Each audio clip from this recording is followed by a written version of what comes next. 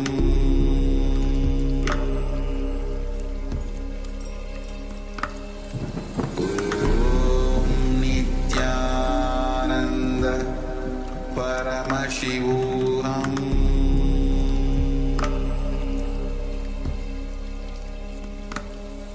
Om Nityananda Paramashivoham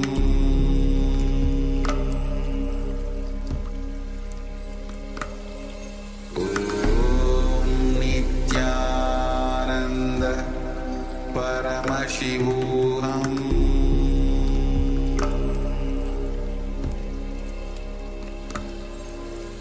Om Nityananda Paramashivoham Om Nityananda Paramashivoham Paramashivoham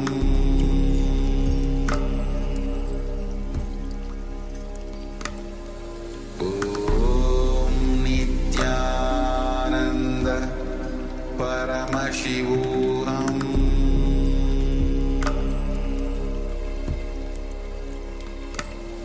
Om Nityananda Paramashivoham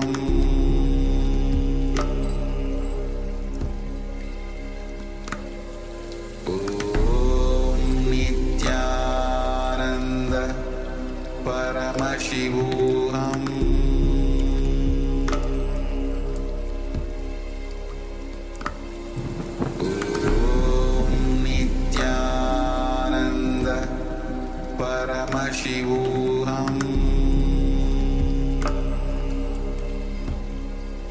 Paramashivoham Om Nityananda Paramashivoham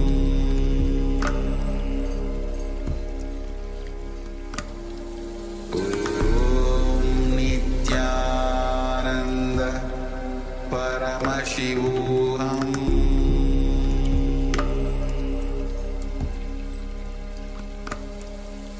Om Nityananda Paramashivoham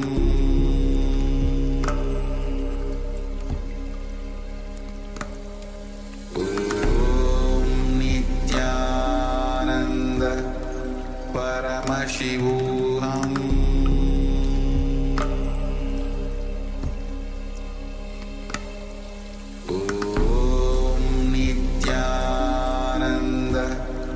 Paramashivoham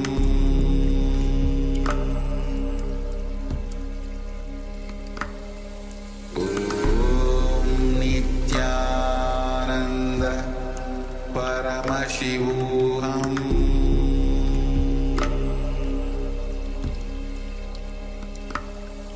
Om Nityananda Paramashivoham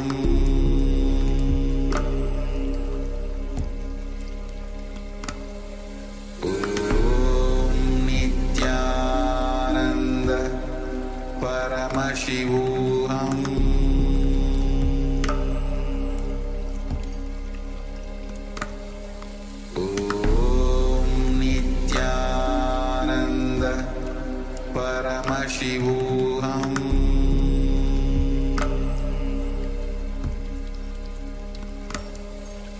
Om Nityananda Paramashivoham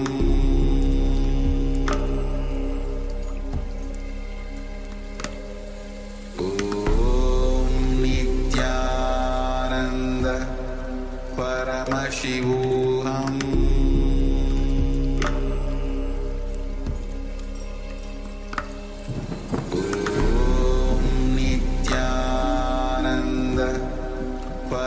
Paramashivoham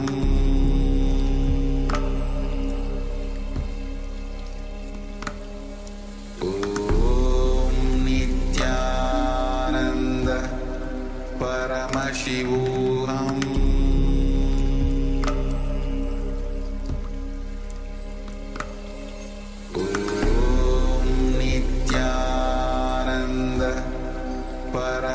Paramashivoham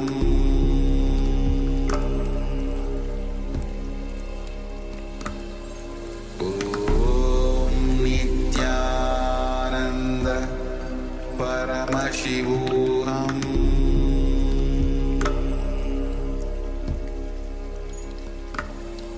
Om Nityananda Paramashivoham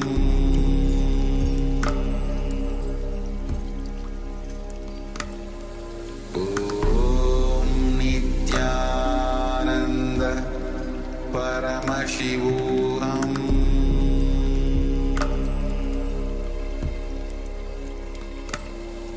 Om Nityananda Paramashivoham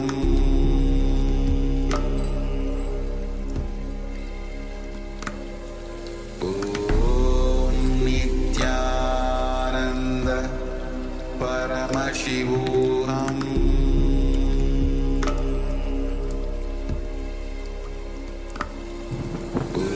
Om Nityananda Paramashivoham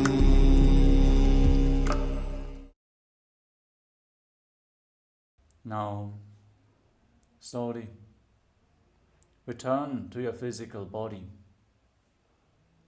Start to wiggle your fingers and toes. Rotate your wrists and your ankles. Move your arms and legs. Pull your knees up towards your chest and circle them with your arms and rock your body from side to side. Slowly returning to a comfortable seated position.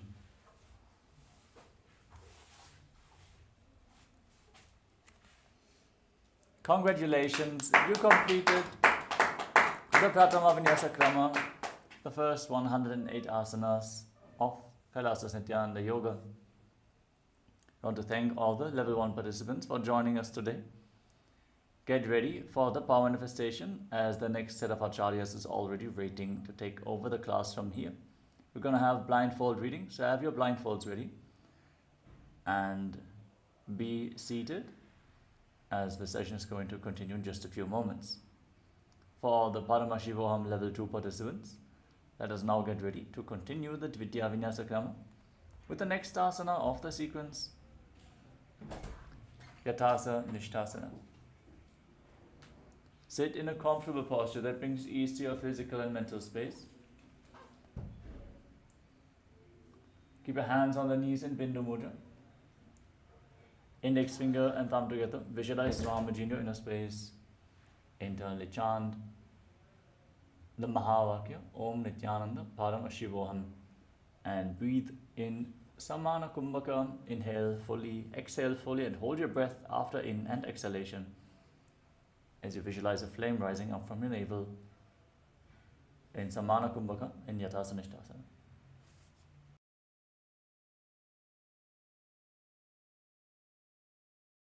Yathasanishtasana Paryankam tat samadhyatam yatasamstam yathastitihi. Om Nityananda Paramashivoham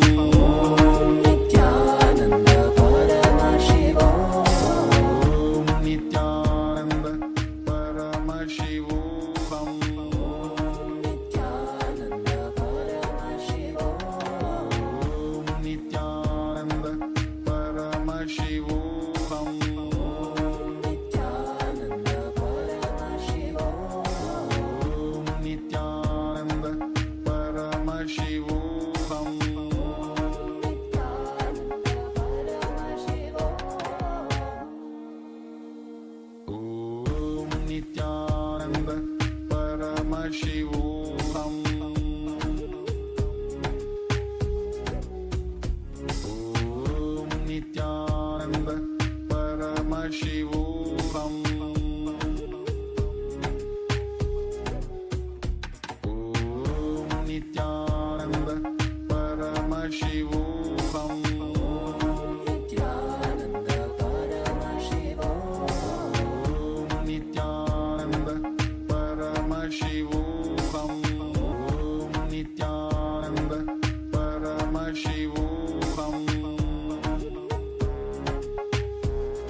Nityananda Paramashivoham Nityananda Paramashivoham Nityananda Paramashivoham Nityananda Paramashivoham Nityananda Paramashivoham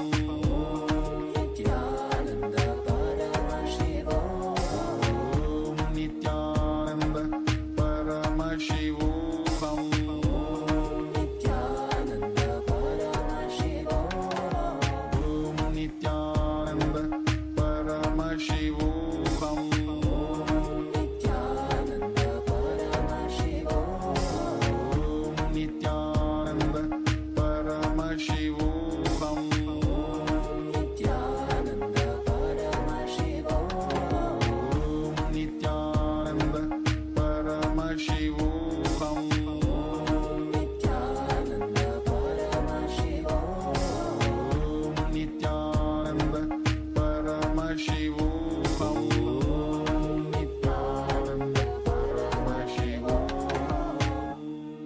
Om Nityananda Paramashivoham Nityananda Paramashivoham Om Nityananda Paramashivoham Nityananda Paramashivoham Om Nityananda Paramashivoham Nityananda Paramashivoham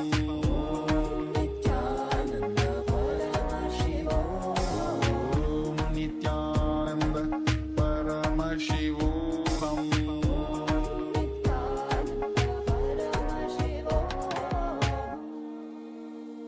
Om Nityananda Paramashivoham Om Nityananda Paramashivoham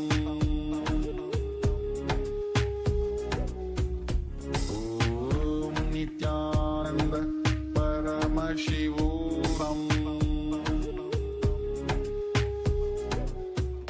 Om Nityananda Paramashivoham Nityananda Paramashivoham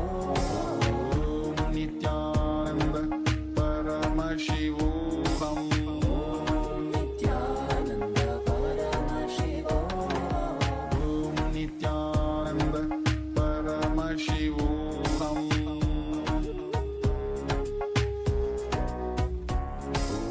Om Nityananda Paramashivoham Nityananda Paramashivoham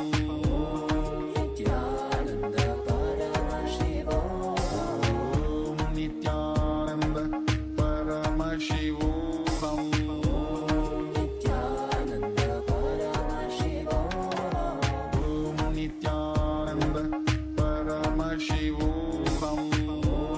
Nityananda Paramashivoham Nityananda Paramashivoham Om Nityananda Paramashivoham Nityananda Paramashivoham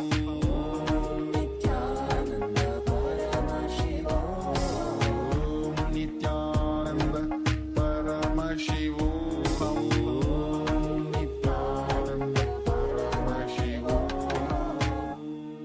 Om Nityananda Paramashivoham Nityananda Paramashivoham Om Nityananda Paramashivoham Nityananda Paramashivoham Om Nityananda Paramashivoham Nityananda Paramashivoham Om Nityananda Paramashivoham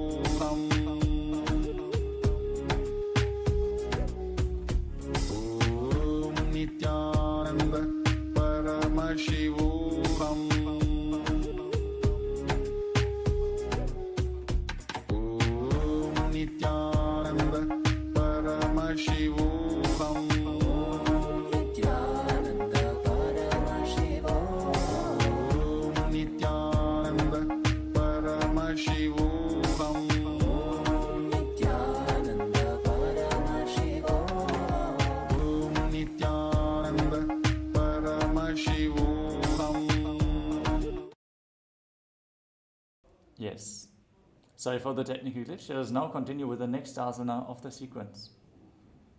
Samasana. Sit in a comfortable cross-legged position. Keep your hands on the knees in Bindu Mudra. Inhale and exhale as slowly as possible and as deeply as possible. And visualize Swamiji in your inner space. Samasana. Idanim garbhininam yogabhyaso yatha labho sukha prasavalaabhaya prochate prapta nepatim dandapadnavaradvaja veeravadra samanito asanani sada kuryat sudirghaire cha purakaihi. Uttasana. Now bring your left heel against the perineum and the right foot stacked on top of the left. Hands flat on your knees, gaze to the nose and visualize yourself as a sage liberated by the Supreme Pontiff of Hinduism. Nipidasivinim sukshmam dakshinetara bulbhataha vamam yamyena bulbhena muktasanamidam bhavetem. Siddhasana. Maintain the position, shift your gaze up towards your third eye and visualize Swamiji. Sthanusamya midendriyo taladasha pashyan bhurvorantaram chaitan mokshukapata bhedasanakam siddhasanam projyate. Siddhyasana. Shift your gaze to the ground in front of you and engage Mahamudra Vanda. Vamapalike idijana sivani madita sakotano. Rudrasana 2. Shift your gaze up towards your third eye, rotate your hands into Bindu Mudra and visualize yourself as Lord Rudra. Vamasarana parita chindarake ekachupatiye sevididake. Santathunasana. Shift your gaze to the tip of the nose, embody tranquility and an unshakable nature. Asanaki gunaman kirtana chalata amita. Siddhasana 2. Now cup your hands in front of your navel as you visualize Swamiji in your inner space. Vijukarya samasina siddhasana udiritam prasarya bhuipadotu dorbyamangushtha madaratem. Bandhayonyasana. Now lock your senses in Shanmukhi Mudra. Place index fingers on your eyes, your middle fingers on the bridge of your nose, ring finger above the upper lip, closing the nostrils, little finger below the lower lip, and the thumbs locking your ears. Set the sankalpa to manifest through the womb of creation. Yutra madhye mahadeva bandhayonyasane shruno yatkritva khecharo bhutva vicharedishvaro yatha. Virasana. Now, place your right foot on the left thigh and the left foot below the right thigh, hands on the knees in Bindu Mudra, and embody the state and space of bravery. Ekam padamathaikasmin minyasyorani samstitaha itaraslinstada chorum virasanam udiritam. Valmikasana. Now, shift the gaze up towards your third eye and visualize Sage Valmiki. Daba bagaki bagathali puni eli hai joyam. Joni Mudrasana.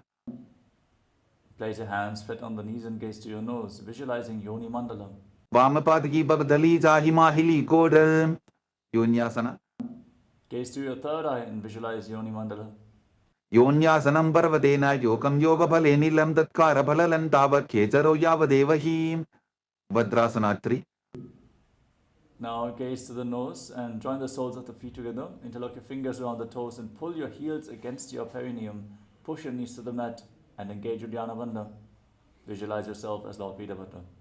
Gulphau chavrshana syadaha sivantyaf parsvayoho kshipet sabve vulpham tata savya dakshagulpham tu dakshine. Aghorasana. Gaze to your third eye and curl your tongue back and push it upwards. Insert it into the nasal tract in Kechari Mudra. Place your left hand on the respective knee and cover your mouth with your right hand. Close your left nostril with your index finger. Inhale through the right nostril. Then close both nostrils and hold your breath. Then exhale through the left nostril. Again, inhale through the left, close both nostrils, hold your breath. Exhale through the right, invert the breathing flow again and again in Abhyantar Kumbhaka as you visualize yourself as an Aghori in Aghorasana. Purvaka ho vishrika joyi vahi vidhi joki jai soyi. Kaneri pavasana. Now, slightly extend your feet away from the body. Keep your toes together, heels apart. Rest your elbows on the heels, your chin on your hands. Pull your stomach in and up in Uddiyana Bandhan. Gaze to the nose, visualizing yourself as a female elephant drinking water.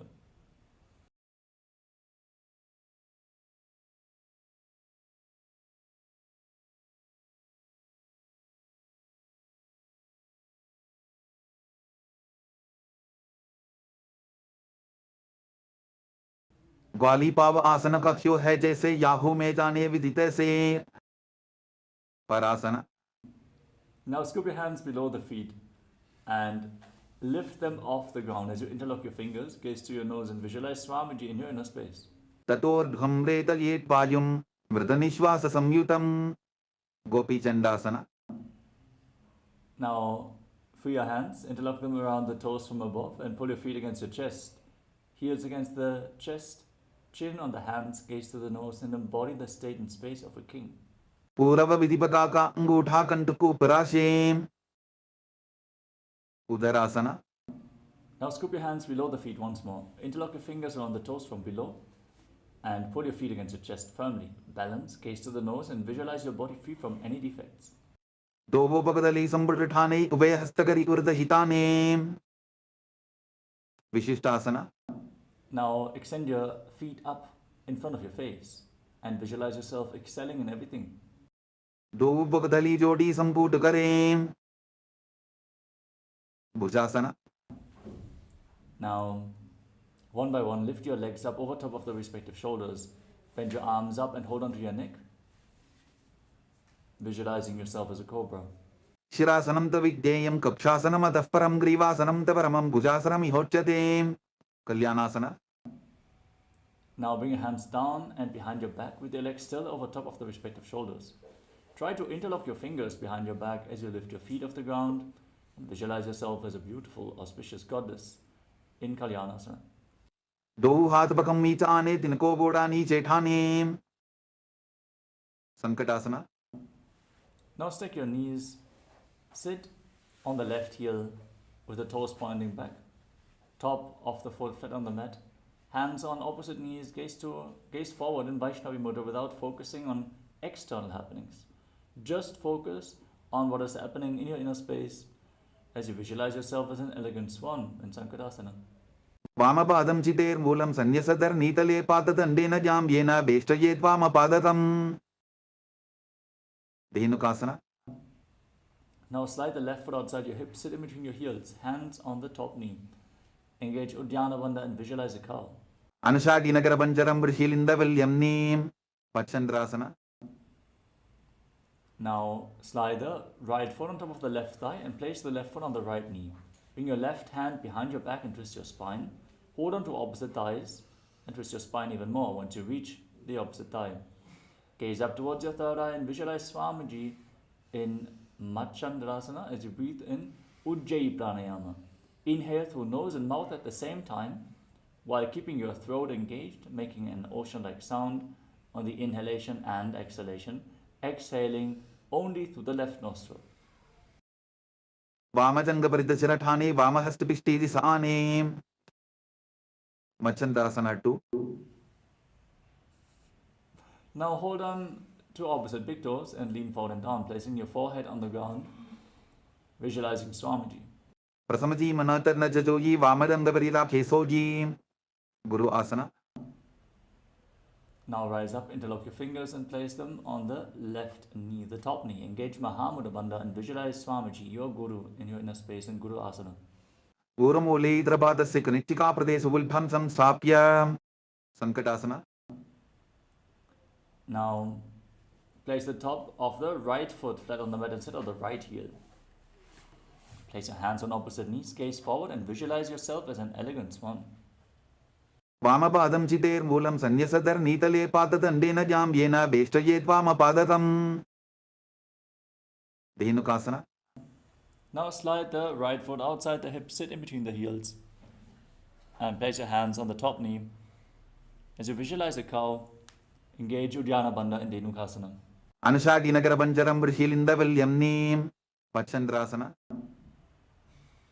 Now slide the left foot on top of the right thigh and place the right foot on top of the left knee. Gaze up towards your third eye as you twist your spine with the right arm behind your back and visualize Swamiji in your inner space. Vamajanga Paridacharathane Vamahastapishti Sane Machandrasana 2. Untwist your spine, hold onto your big toes and lean forward and down. Place your forehead on the ground and visualize Swamiji in Machandrasana 2. Prasamaji Manatarna Jajoji Vamadanga Parila Kesoji Guru Asana. Now rise up, interlock your fingers on top of the right knee. Engage Mahamudra Bandha, root lock, abdominal lock and throat lock. Visualize Swamiji, your Guru, in Guru Asana.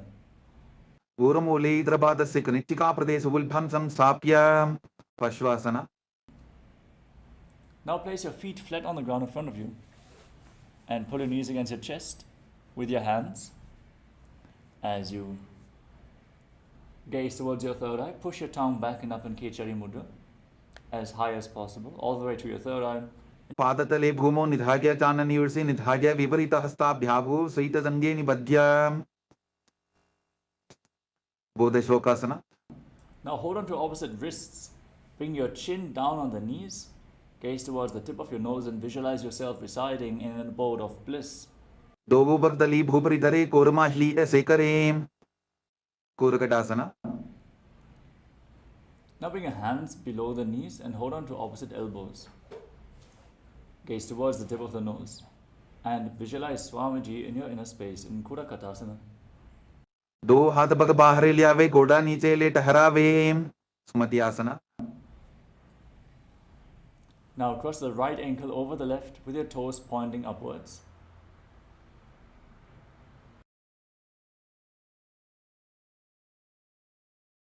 Visualize the great sage of Maharishi Sumati in Sumati Asana. मूलद्वारी धरती परिठाने डावा पग परित चविदाने दंडासना. Now extend your legs out in front and interlock your fingers, raise your arms up straight with the wrists pointing outwards. Engage Mahamudra Bandha, gaze to the nose and visualize Swamiji in Dandasana. Push your tongue back and up in Kechari Mudra. इदानीं गर्भिणीनां योगाभ्यासो यथा लघु सुखप्रसवलाभाग्य प्रोच्यते प्राप्त नेपथीम् आरम्भसना. Now lean forward and down, hold on to your big toes in Prana Mudra, place your forehead on the knees if you can, and then inhale through one nostril and exhale through the other alternatingly in Nadi Shodhana. Without the support of your fingers, just by the sheer will, control the flow of your prana within your body. Balance Ida and Pingala Nadi. Balance the prana within your system. As you visualize Swamiji in Arambhasana. दोगो पग मिलिवा पसारी पगा का अंगूठा पकड़ी लीला टकोड़ा लगावे विदोकासना. Now, separate your feet and slightly raise your knees. Scoop your hands below the shins and hold on to the soles of your feet from the outside. Lean forward and down, placing your forehead on the ground, in between your heels. Gaze to your third eye, visualize Swamiji and make an ocean-like sound from your throat on inner exhalation in Ujjayi Pranayama. As you inhale through nose and mouth at the same time and exhale through your left nostril in Bidukasana. प्रथम बेसीदो पाव पसारी कचप ऊर्तको कुरुडो डारे दालंधरी पवासना. Now join the heels together. Keep your hands below the shins with the palms facing up. Rest your chin on the heels. Gaze to the nose and visualize Swamiji in Jalandhari Pavasana. दो एड़ी मैली के टीचे हाथ पसारी ऊर्ध्व विचिमतानासना. Now extend your legs out in front.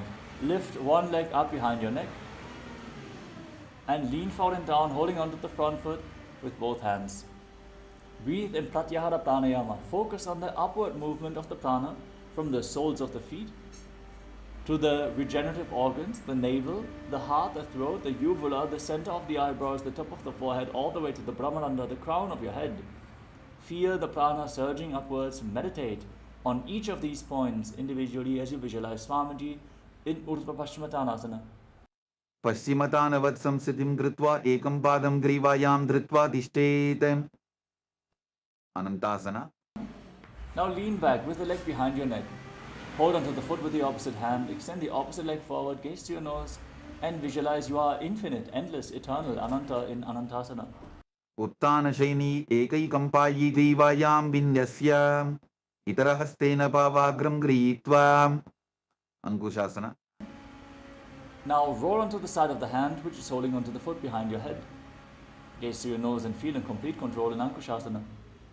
उत्तानशयित एकैकं पादं ग्रीवायां कुर्वन् इतरहस्तं कर्णमूले स्थापयेत् दृशासना. Now pull your knees up towards your chest and circle your legs with your arms and rock your body from side to side. Massage your back and visualize Swamiji in your inner space. Feel how the prana is moving from the soles of the feet to the crown of your head. And visualize Swamiji in Dirishasana. Uttana Shainam Januni Hrideva Shtambham Danga Saita Uruni Karadvaye Vadvam Savyapa Savyam Lodajetam Drishasanam Bhavati. Move to Vichimatanasana. Now lift the other leg up behind your neck.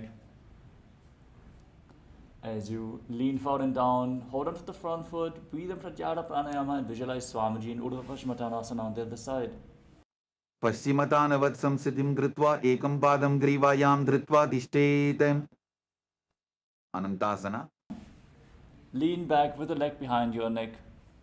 Gaze to your nose and visualize yourself as being endless, no beginning nor end in Anantasana.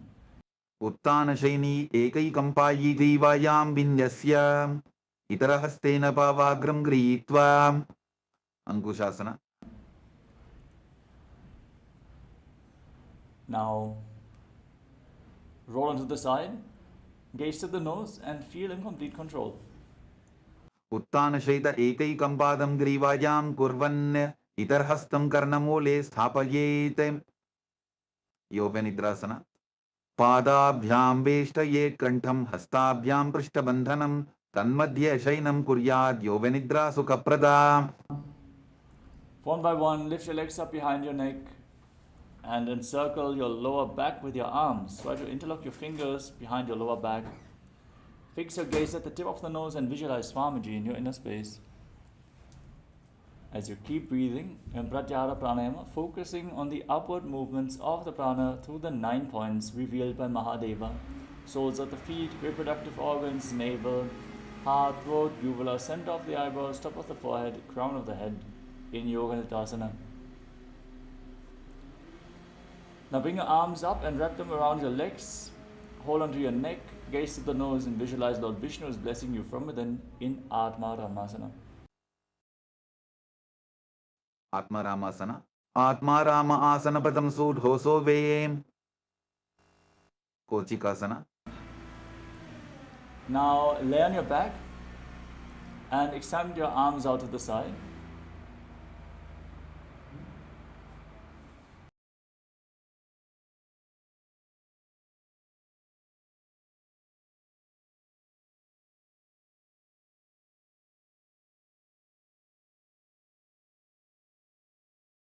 Pull your knees up towards your chest and with the soles of the feet facing up to the sky as you gaze to the third eye and visualize Swamiji in Kochikasana.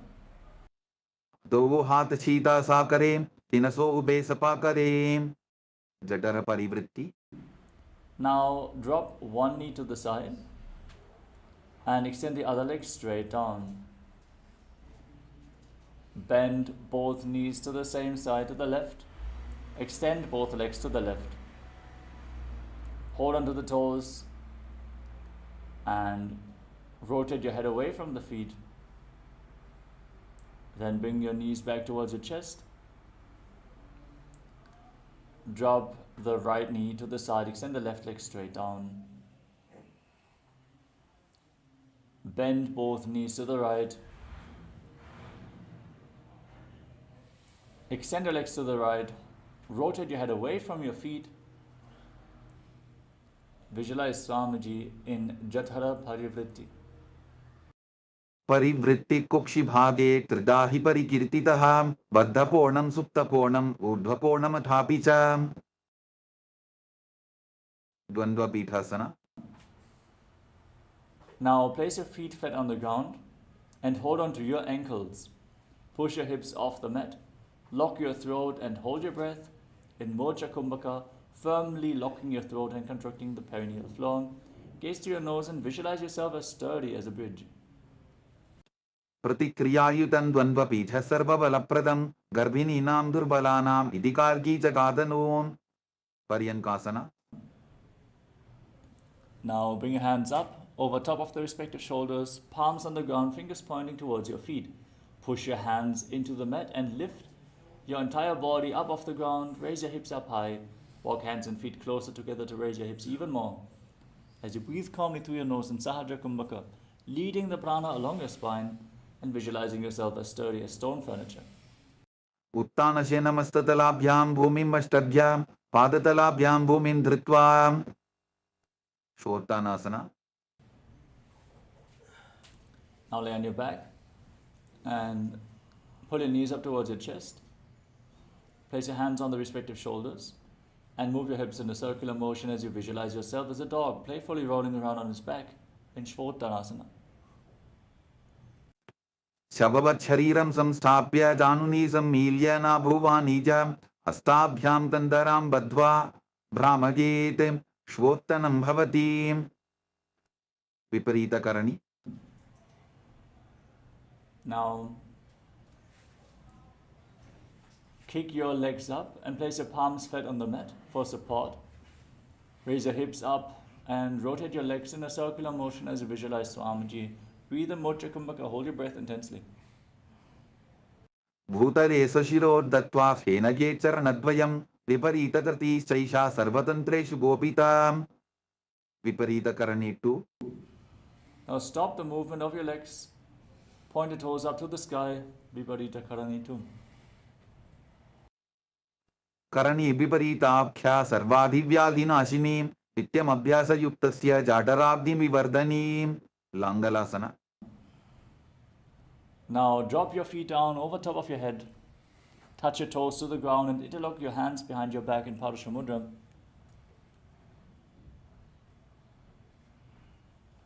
As you visualize yourself as a plow in Langalasana. नरकासने स्थित्वा नासिकाप्रदेशे भूमोपादपृष्ठे स्थाप्य हस्तद्वयं सम्मील्य लम्बीकुर्यात् ग्रीवाप्रदेशेन भूमिं कर्षयेत् लाङ्गलासनं भवति शैतपश्चिमतानासना. Now hold on to the feet over top of your head and visualize Paramashiva, for this is one of the 84 asanas revealed directly by Lord Paramashiva himself. तानं श्रयित्वात् कुर्वीत शैतपश्चिमतानकं सुप्तकोणासना. Now separate the feet, hold on to the toes and lock your throat as you visualize Swamiji. परिवृत्तिकुक्षि भागे त्रिदाहि परिकीर्तितः बद्धकोणं सुप्तकोणं ऊर्ध्वकोणमथापि च Chakrasana. Now bring your feet back together, hold onto your ankles and roll onto your back.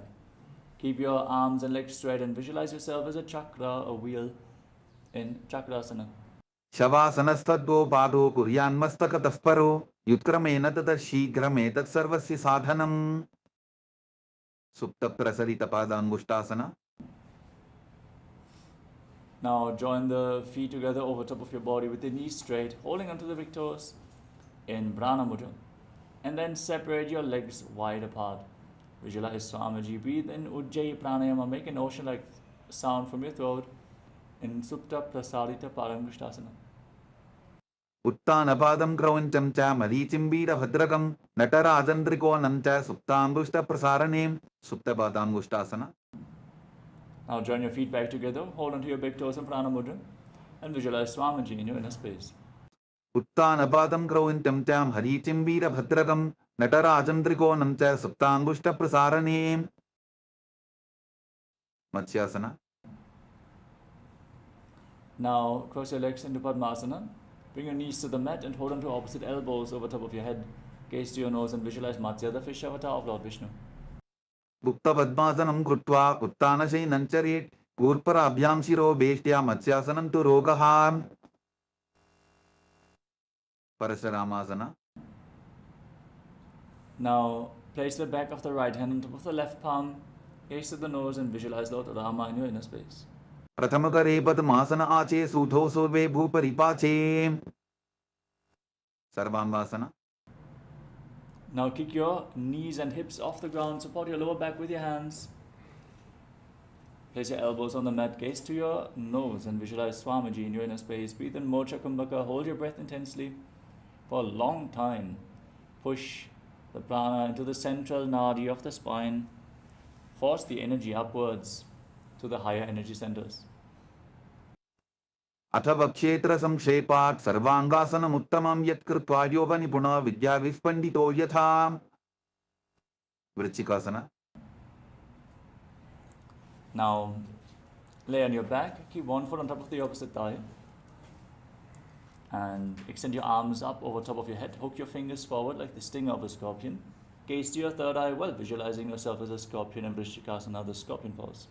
प्रथमशयन सूतौ शीशिकेशिकी सन्धि सुदाखे वृश्चिकासना. Exchange the position of your feet. Pull your knees up towards your chest. Hook your fingers forward and visualize yourself as a scorpion. प्रथमशयन सूतौ शीशिकेशिकी सन्धि सुदाखे वृषभादक्षेपासना. Now, lay on your back and interlock your fingers around your neck. Alternate pulling your knees up towards your chest again and again while visualizing Swamiji and breathing calmly through your nose in Sahaja Kumbhaka. उत्तानशयनं कृत्वा अन्वलिभिक्कन्दरां बद्ध्वा पूर्वपरौ मिलित्वा नितम्बेन भूमिं स्पृष्ट्वा मारोत्तनासना. Now place your palms on the ground at the side of your hips and alternate pulling your knees up, touching your ears with the respective knees, visualizing Swamiji in your inner space. श्वोत्तानवत् संसिद्धि कृत्वा जानद्वयं पर्यायेन कर्मयोः संस्पृशेत् वृकासना.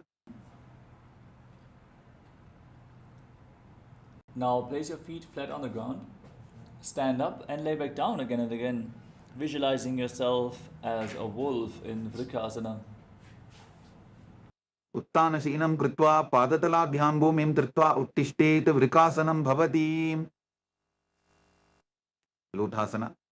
From a squatting position, now roll backwards again and again, visualizing Swamiji in your inner space in Lutasana. उत्तानशयनं पादौ शिर उल्लङ्घ्य भूमौ स्थापयित्वा निब्जं भूयादि निब्जं शयनं सरठासना.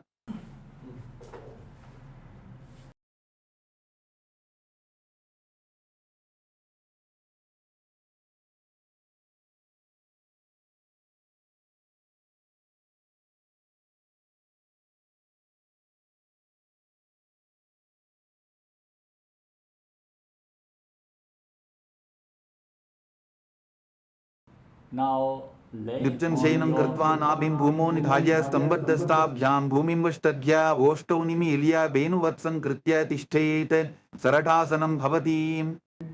Lay on your stomach. Keep your hands at the side of the shoulders. Contract your lips and make a whistling sound like a flute on your inhalation as you visualize yourself as a chariot carrying warriors into a battle for Dharma on your chariot back in Sadatasana. देहल्युल्लङ्घनासना. Now push your hands into the ground, lift your body back up into a plank position and alternate jumping your feet in between the hands back and forth, visualizing yourself transcend body and mind in Dehalyullankanasana. हस्तद्वयं बद्ध्वा तन्मध्यचरणद्वयम् उड्डानैव बहिरानीय अतनजेत् देहल्युल्लङ्घनं भवति जात्यासना. Now rise up and lean forward and down. Place your palms on the ground, walking around on hands and feet, visualizing yourself as a wise 60-year-old elephant. अथ जात्यासनं वक्षे येन चातिस्परो भवेत् हस्तान्त्रिभूमौ च गमनम् आगमनं ततः सर्पासना. Now we're going to enter Lolitika Karana. No, it's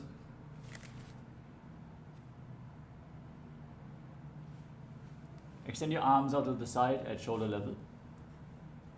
Stand in Arimandi and rotate your arms around your body as you move your head in all directions. Open up your chest.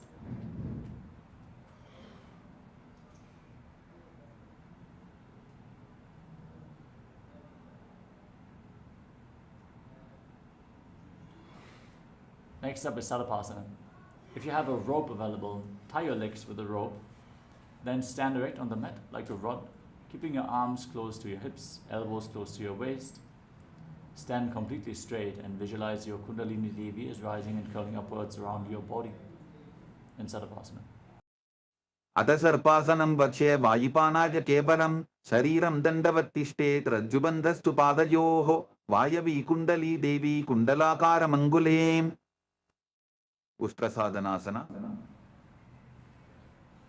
Now lean forward and down, hold onto your toes from the front with your hands and fists and walk around on the mat, visualizing yourself as a camel in Ushtrasadhanasana. उष्टिकनिष्ठिका प्रदेशेन भूमो निधाय उपरिपादतले संस्थाप्य उष्ट्रवत् उष्ट्रसाधनं भवति। अश्वासना। Now hold on to your toes from the side and walk around hands and feet. With your hands and fists, visualizing yourself as a horse. उष्टिकनिष्ठिका प्रदेशेन भूमो निधाय उपरिपादतले संस्थाप्य अश्ववत् शरीरं चलनीयम् अश्वासनं भवति। कपोतनिटकासना। Now stand with your heels touching, toes pointing outwards, and interlock your hands behind your back. Pull your hands down towards your calves as you visualize yourself as a soaring bird diving. Breathe calmly and deeply and try to relax in this asana. पादतले भूमो निधाय पृष्ठभागेन हस्तो जङ्घापर्यन्तं नीत्वा कपोतनिटकं भवति। खड्गासना। Next up is the Tala Pushpa Putam Karana. Stand in Arimandi. Join your hands in Namaskara Mudra.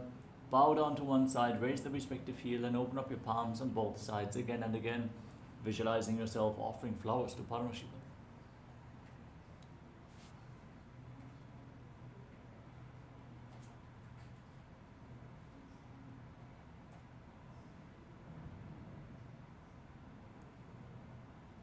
Now gaze to the nose and visualize yourself as a rhinoceros as you lay down on your stomach, and then jump your feet back up towards your hands and stand with your hands slightly extended in Namaskara Mudra in Khadgasana. लुचसरतमासनं कृत्वा पादतलाभ्यां भूमिं वष्टभ्य उत्तिष्ठेत खड्गासनं भवति। उत्थानोत्थानम्। Now hold on to weights if you want to intensify this asana, and sit down and stand back up or squat down as low as possible as you gaze to your nose and visualize Swamiji calmly breathing through your nose in Sahadra Kumbhaka. पुनः पुनः उत्थातव्यम् असितव्यम् इति उत्थानोत्थानं भवति। कुशलासना। Now raise your arms up and jump repeatedly, visualizing yourself as a mace. सरलं स्थित्वा ऊर्ध्वं बाहु नयेत् वारं वारम् उड्डानं कृत्वा नयेत् कुशलासनं भवति। विच्छीर्षकासना। Now hold on to one foot and pull it up towards your chest with both hands, then sit down and stand back up on the other leg. Gaze to the nose and visualize Swamiji in your space. एकैकं पादतलं कुक्षु निधाय तिष्ठेत् उत्शीर्षकं भवति। ताण्डवासना। Next up is Parshvacharanakarana. Now stand on the right leg with the knee slightly bent and the toes pointing outwards, lifting the left knee up towards your chest. And circle the raised knee with your arm, hand and the fist, the other hand on the inner thigh.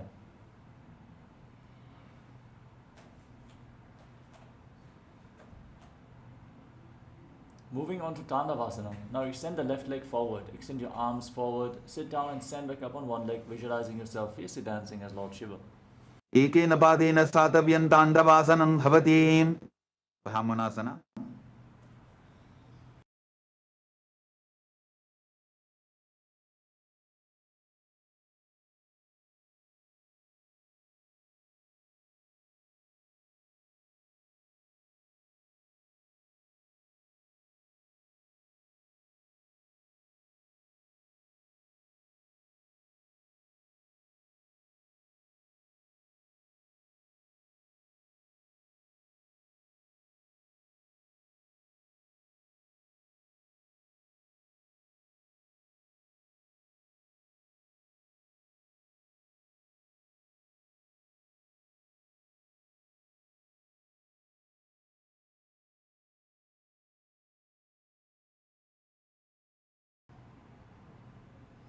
Next up is Brahmanasana. Now bring the left foot towards the inner right thigh. Hands at the side of the knees and visualize Lord Brahma is blessing you from within. ब्राह्मणासनमावक्ष्य यत्कृत्वा ब्राह्मणो भवेत् एकपादमरो दत्त्वा तिष्ठेत् दण्डाभृतर्भुवि। गर्वासना 3। Now cross the left leg over and around the right knee. Tuck your toes behind the calf. Bring the left arm below the right and join your hands in Namaskara Mudra, visualizing yourself as Lord Karuna. उत्तानकूर्मपीठं च संभस्कारुडमेव च वातायनं गोमुखं च भारद्वाजं त्रिविक्रमम्। एकपादासना। Now bring the left foot on the right thigh, hold on to the respective knees, and visualize Swamiji in your inner space. Dakshan Padasya Dangopari Nidhajitam. Dhruvasana. Now hold on to the left big toe, extend the leg out to the side and rotate quickly on the standing leg while visualizing yourself as the North Pole Star. एकेन हस्तेन दण्डरूपस्य एकस्य पादस्य भ्रं धृत्वा इतरपादतलं भूमौ निधाय त्वरया भ्रमणं कर्तव्यं ध्रुवासनं भवति त्रिविक्रमासना. Now lift the left leg up behind your neck or lift it over your shoulder, pull it towards your chest or cross it over the opposite knee, then sit down and stand back up as you visualize Lord Vishnu is blessing you from within. ग्रीवायां पादं संस्थाप्य साधव्यम् उत्थातव्यं त्रिविक्रमासनं भवति ताण्डवासना. Next up is Parashvajanukara. Now on the other side, stand on the left leg with the toes pointing outwards, knees bent. Bring the right knee towards your chest and circle with the respective arm. The other hand on the inner thigh.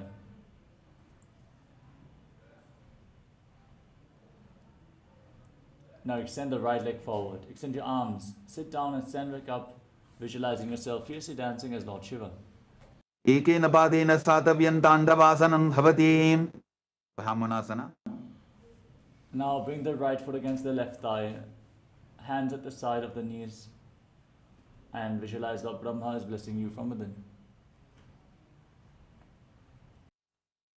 ब्राह्मणासनमावक्ष्य यत्कृत्वा ब्राह्मणो भवेत् एकपादमरो दत्त्वा तिष्ठेत् दण्डाभृतर्भुवि. गर्वासना 3. Now bring the right leg over and around the left knee, tuck the toes behind the calf, join your hands in Namaskara Mudra and visualize yourself as Lord Garuda. उत्तानकूर्मपीठं च संभस्कारुडमेव च वातायनं गोमुखं च भारद्वाजं त्रिविक्रमम्. एकपादासना.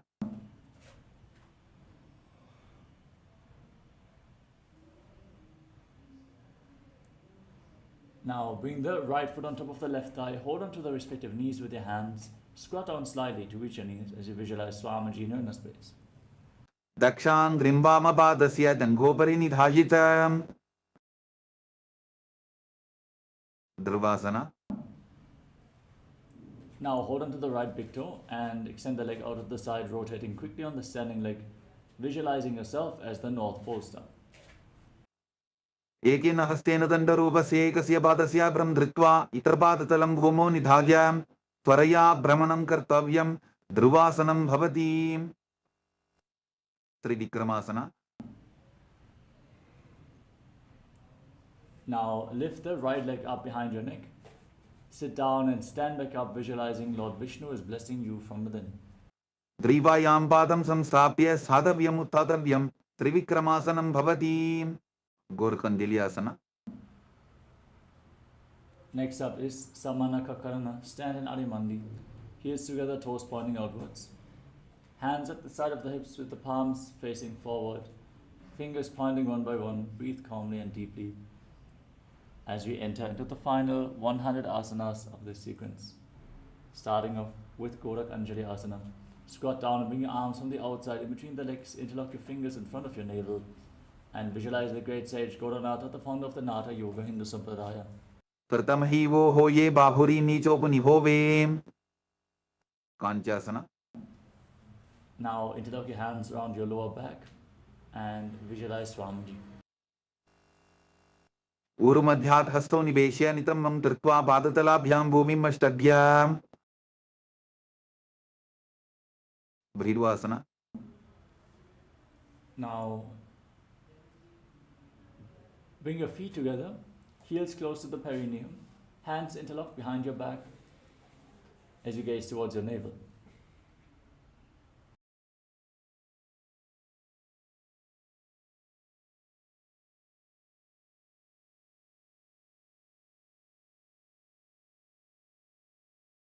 डोबूबक की तलिया की माहिली को और मिलाई ही बना बानी उकर मोड़ वैसे वराहासना. With the heels together, toes apart, Squat down all the way. Join your hands behind your head, fingers pointing downwards, elbows raised, gaze to the nose, and visualize yourself as Varaha, the boar avatar of Lord Vishnu. पाकसली की माहिली कोरी मिलाई फनाबानियों का रवई से प्रबीथासना. Now hold on to your big toes in Prana Mudra and raise your hips to the same level as your knees as you visualize Swamiji in your inner space. पार्श्वित्वय सम्मील्य स्थित्वा नितमं दान प्रदेश आनीय तिष्ठे त्रिपीठासनं भवति. Bakasana. Now place your palms on the mat. Bring your knees onto your arms. Raise your hips, lean forward. Lift your feet off the mat. Balance as you visualize yourself as a crow. हस्ताभ्यामौ निमवष्टभ्य चानुद्वयं नाभौ सम्मील्य सुष्टांग कपालियासना. Now place your head down to the ground. Form a triangle between your head and your hands. And lift your legs up into a headstand. And then cross your legs into Padmasana. As you gaze towards the tip of the nose and visualize Swamiji in your inner space in Sushtanga Kapali Asana. आसन कोवल कपार आछो होगी. उत्तासना. Now lower your legs down. Come to a kneeling position. Sit in between your heels with the toes touching behind your back. Hands on the respective knees, gaze to your nose, and visualize you're sitting in the secret seat with Paramashiva and Guru in Guptasana. जानो गोरंतरे पादो कृत्वा पादौ च गोपद्येते. Vrikshasana 2. Showing both. Now place your hands on the ground and kick your legs up into a handstand. Everyone should perform this asana to purify all the 7 chakras. Visualize yourself as a tree with deep roots growing into the ground as you breathe calmly through your nose and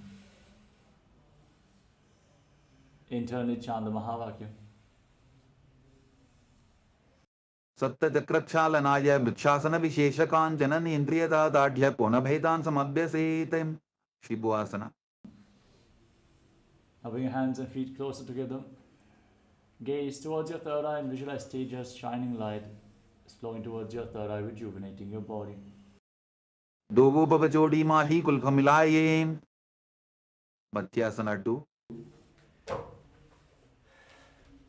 Now place your hands on the ground, step your feet back to a plank position, lower your chest and push it back up again and again, visualizing yourself as a fish. नित्यं शयनं कुर्वरोपाश भावाय मूर्त प्रत्या हस्ततलाभ्यां भूमिं वष्टभ्या वारं वारम् उद्दानं कुर्यात् मत्स्यासनं भवति. सर्पासना 2. Now lay down on your stomach. Place your hands on the hips and lift your head and chest from side to side, visualizing yourself as a snake in Sarapasana 2.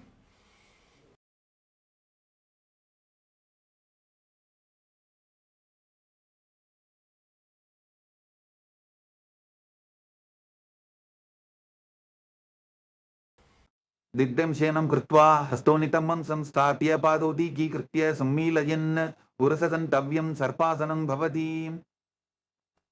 निदालम्बनासना. Now place your elbows on the ground in front of you, your hands in Padma Mudra. Rest your chin on your hands and place the top of the feet flat on the mat. Visualize that you are self-supported and completely independent. कराभ्यां बन्धसं कृत्वा तिष्ठेत् कुर्परयासुदी. मुखमुन्नमनुच्चायी निरालम्बनमासनं. निरालम्बनयोगी स्यान् निरालम्बनमासनं. निरालम्बनता ध्यानं निरालम्बनमासनं. सत्रासना. Now place your palms on the mat, bend your knees, lift your feet, straighten your arms, bring your upper back and feet close together, and visualize yourself as an umbrella protecting your guru from the sun rays. अर्ध्यासनौ स्थित्वा हस्ततलाभ्यां भूमिमष्टभ्य उन्नजाति. छत्रासनं भवति. विद्रासना. Now place the top of the feet flat on the mat and sit on your heels. Extend your arms out in front. Place your palms on the ground and then bring your forehead on the mat as well as you gaze to the nose and visualize yourself as Vajra, the weapon of Indra, symbolizing your indestructibility.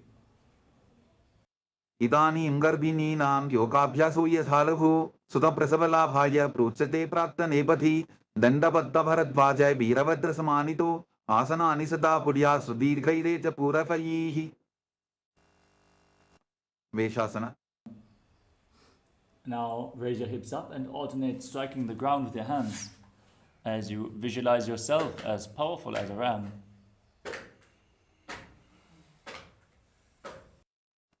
Gudasana samsito ekam bahum bhomo talajetem veshasanam bhavati. Ajasana. Gudasana samsito bhatate mantrale kritya vastakena bhumim sprashetem. Dhanantarasana. Now place your hands on the mat and kick your legs up and lower your face down towards the ground. Visualize yourself as unborn, existing for all eternity in Ajasana.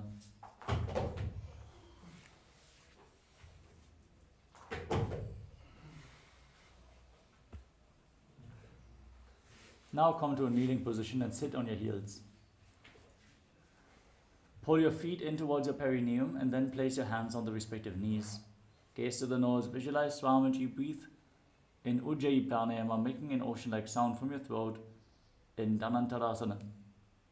Purava vidhi parihatabki kakasicho phana sharamodi pataki anguli agrimed lagave. Angamottanam. Now interlock your fingers and extend your arms out in front, move them up, down, left, right in all directions, give a massage to various different joints and muscles. Then interlock your hands behind and repeat the movement, visualizing Swamiji in the Angamottanam. Hastayoho angudir vadva hastar madhyasarmandam nishkatayitva tishtet angamottanam bhavati. Gandhasana swar. Now sit in between your heels with the toes pointing sideways. Place your hands on the knees and gaze forward, visualizing yourself as Lord Garuda flying Lord Vishnu and Lakshmi on his back. Jangorubhyandanam pidya starakajyot vijanuna janu parikaradvandva garudasanam uchyate. Arandamandirasana. Now join the toes together behind your back with your knees wide apart. Sit down on the ground in front of your heels with your buttocks touching the mat. And hold onto your ankles.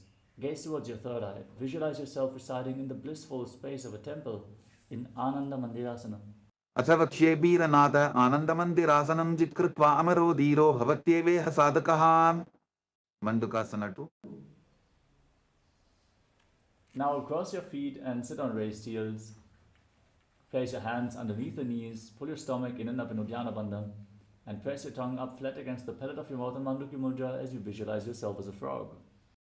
Prishtam sambidabul bhabhyam danvandye savalaya asto balatale chitto mandukam patra dosharit. Narasimhasana. Now tuck your toes and sit on raised heels. Bring your knees apart, place your palms on the ground in front of you, thumbs touching, the base of the hands touching your toes. Gaze towards the tip of the nose and visualize Lord Narasimha, the Lion Man, avatar of Lord Vishnu. Stick your tongue out and exhale forcefully through your mouth again and again in Narasimhasana. Dovu Bhanapani hoi vaise edi melar budani vaise samasarirani kaat harave nasa abratistiko lyave. Visharakasana. Sitting on raised heels.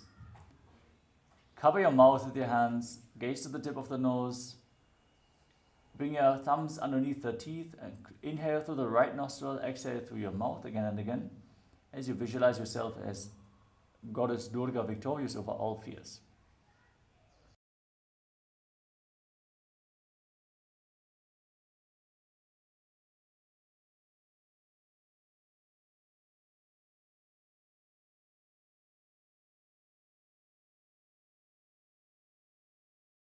Dovu Pakanti edi jalgi goda phano vanapani hoi. Pakanasana. Now place the top of the feet flat on the mat and toes pointing back, sit on the heels. Gaze to your third eye as you bring your hands towards your armpits and imitate as if you are a monkey scratching itself. Visualize yourself as a playful monkey in Makarasana. Dovu Bagdari Sambudane Diniki Vishti Bhumi Paridhane Mulatvar Etiambari Yave Muda Hat Uchata Harave. Vajrasangarasana. With the toes tucked, soles of the feet together, knees wide apart, hold on to opposite elbows behind your back, gaze to your nose and visualize diamond-like strength. Embody diamond-like strength for you and your Sangha, your spiritual community. प्रथम प्रणपानी होई वैसे डोबो एरी उदा निवैसे गोड़ा ऊपर आंखें धीर आड़े वाय बसारे धीर खंजनासना. Now cross your feet and sit on the raised heel, knees slightly apart. Place your palms on the mat and engage Uddiyana, the abdominal lock. Gaze to your nose, visualize perfect health beyond any and all physical or mental ailments as you make an ocean-like sound on the in and exhalation in Ujjayi Pranayama in Kanjanasana. खंजनासनमावक्षे यत्कृत्वा सुस्थिरो भवेत् पृष्ठे पादद्वयं बद्ध्वा हस्तो भूमौ प्रधारयेत्. ऊर्ध्वासना. Now place your hands on your knees and make your upper back and neck stiff like the shell of a turtle, visualizing yourself as a turtle with a stable body and mind to live for centuries. Gaze to your nose in Kurmasana, the turtle pose. बुल्फौ च वृषणस्याधो विक्रमेण समाहितौ ऋजुकाय शिरो ग्रीवं कूर्मासनमितीरितं. योगासना. Maintain the same position but relax your upper back and neck. Gaze to your nose and visualize Swamiji. उदं नियम्यवल्पाभ्यां विक्रमेण समाहितः योगासनं भवेत् एतदितियोपवितो वितुः. विजोगासना. Now stand on your knees and cross your feet behind your back. Hold on to the calves behind your back, palms facing backwards. Push your hips forward, gaze to your third eye and visualize the space of eternal oneness Advaita with your Guru Swamiji. गोड़ा वामो बोहोगी गोड़ा आरारा खेतोगी दची पाद की पानी रहावे फनो वाम गोड़ा रिगिल्यावे. उष्ट्रासना 2. Now place the top of the feet flat on the mat and hold on to your heels. Push your hips forward, tilt your head back and visualize yourself as a camel in Ushtrasana. मेरुदण्डग्रन्थिदाढ्य संधिवादै शुकुमार कपोटोस्त्रासनाभ्यास कुड्यान्वितहितासनः. द्वितीयासना. Now lean backwards, sit on the heels, hold on to the soles of the feet and place your elbows and the back of your head on the ground. Gaze to the nose and visualize yourself as a lotus blooming in Jatyasana 2. डोबु AD संबुड़तरे सोले मूलद्वारी दर इधरे फना पानियों पर होए वैसे बहुरी पिष्टि शिखरे दो ऐसे. विराटासना. Separate the feet, lay down in between the heels and hold onto the feet as you rise back up and lay back down again and again with the support of your hands if needed. Gaze to the nose and visualize the healing and liberation of all causal subtle forms of your body. Ganga पृष्ठभूमनिदाढ्य संकोदरयोः ऊर्ध्नि संस्थाप्य दृष्टिवं संवारं वारं स्पृशेत्. कपोतासना.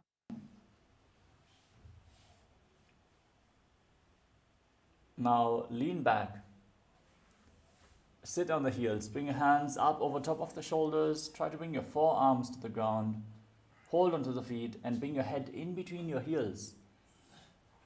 Intensely bend your back as you visualize yourself as a beautiful dove. मेरुदण्डग्रन्थिदाढ्य संविपादै शुपुमान् कपोतोष्ट्रासनाभ्यास कुर्यान्वितहितासनः. वरासना. Now stand on your knees. Hold on to opposite elbows in front of your chest. With the toes tucked, heels raised, gaze to your nose. Visualize Paramashiva in your inner space, for this is the boon-fulfilling posture. Receive your boon from Paramashiva in Varasana. जानुनी भूमौ संस्थाप्य हस्ताभ्यां बाहुपरस्परं धृत्वा सरलं तिष्ठेत्. वारासनं भवति. वराहासना 2. Now sit down on the raised heels, keep your toes tucked. Lean forward and down, place your forearms and your head on the mat. Support your head with your hands and visualize yourself as Varaha, the boar avatar of Lord Vishnu. सूर्यं चन्द्रं वेदनानि आसनानि निकच्छन्ते पूर्वपरो भूमौ स्थापयित्वा जानुभ्यामवलिममिष्टभ्य हस्तो मस्तके संस्थाप्य पाशिं नितम्बे संस्थाप्य तिष्ठेत्. वराहासनं भवति. इन्दासना. With your forearms on the ground, elbows shoulder width apart, interlock your fingers, place your head on the mat, support it with your hands, and then kick your legs up. Extend your legs up straight into a headstand as you gaze to your nose and visualize yourself as a lob tree and breathe calmly through your nose in Sahajra Kumbhaka and Mundasana.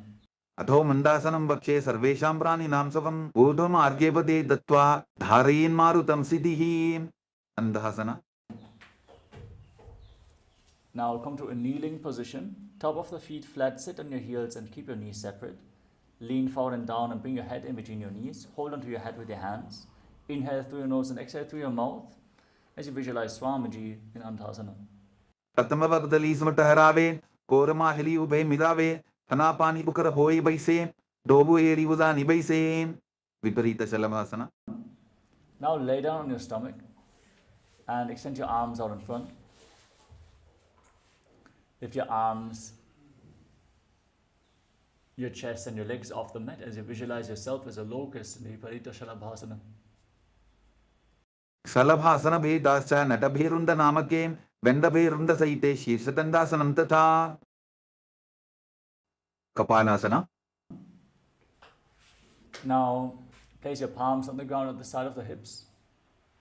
Place your forehead on the mat and lift your legs off the ground without raising your chest off the mat.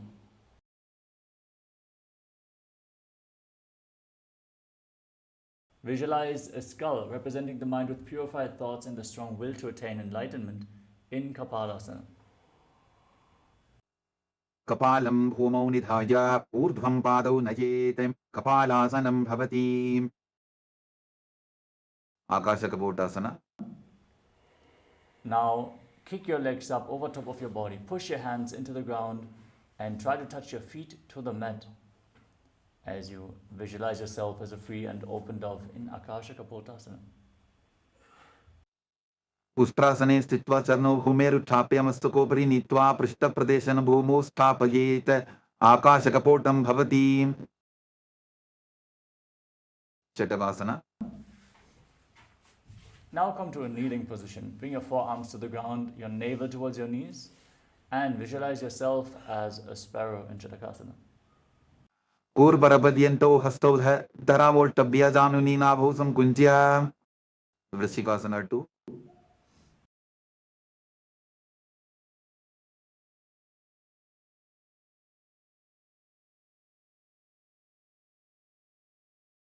Now bring your forearms down and raise your hips up. Kick your legs up over top of your body, bend your knees and try to touch the back of your head with your feet as you visualize yourself as a scorpion in Vrishchikasana 2. Vicheva Puchavartimangri Varshni Dritva Sashirse Shibbukam Vidharyako Yitreti Santishtadi Sadakastom Vishavaham Vrishchika Sanyamasanam Purushasana. Now sit on the left heel and keep the right foot outside the hip.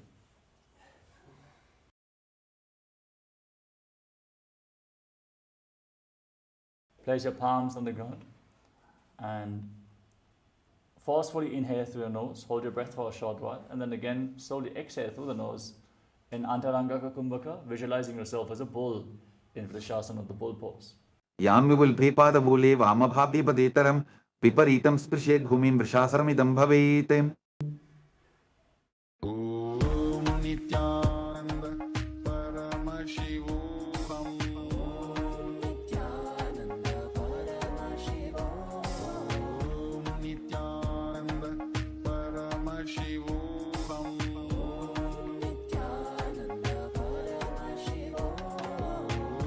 Nityananda Paramashivoham Om Nityananda Paramashivoham Om